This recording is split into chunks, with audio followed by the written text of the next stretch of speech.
আসলে আমরা আজকে বাদাম গাছ চাষাবাদ দেখছি, বাদাম কিভাবে আলাদা করে এবং বাদাম কিভাবে আলাদা প্রক্রিয়াজাত করা হয় আসলে দেখতে আসছি। সাথে আমাদের আছেন মোহাম্মদ শাহজাহান ফাউন্ডেশনের এরিয়া ম্যানেজার আরিফুজ্জামান ভাই। আমরা দেখবো আসলে বাদাম আমরা দেখেছি, কিন্তু বাদাম গাছ থেকে কীভাবে আলাদা করে প্রক্রিয়াজাত করে এটা আমরা দেখিনি। আজকে আমরা সেটা আমাদের বড় ভাই মোহাম্মদ আরিফুজ্জামান ভাই একটু দেখাবেন। দেখেন আসলে মানুষ কীভাবে বাদাম গাছ থেকে কীভাবে আলাদা করে একটু দেখেন, আপনাদেরকে দেখাচ্ছি।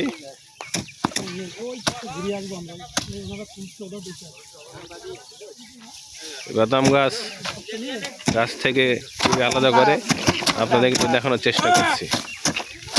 আমরা আসলে বাদাম খাই, কিন্তু বাদাম গাছটা হয় কোথা থেকে এটা আপনারা একটু দেখেন।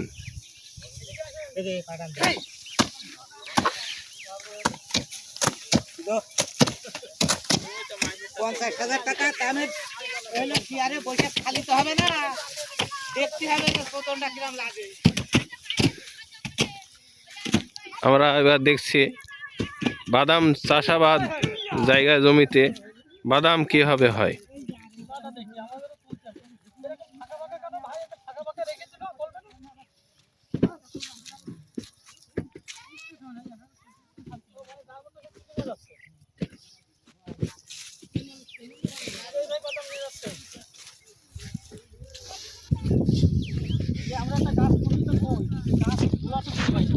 আমরা একটা বাদাম গাছ তুলে দেখানোর চেষ্টা করি।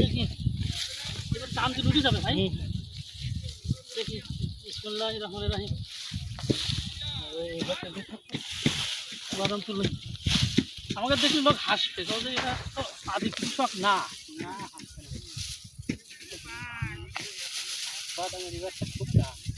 তাই প্রচুর দাম। দেখেন আসলে বাদাম গাছ আমরা দেখেছি, কিন্তু বাদাম গাছের সাথে কত বাদাম থাকে এটা আমরা কেউ জানি না। আমরা শুধু বাদাম দোকান থেকে বাদাম কিনে খাই। বাদাম চাষাবাদ করা যে কত কঠিন একজন কৃষকই জানে।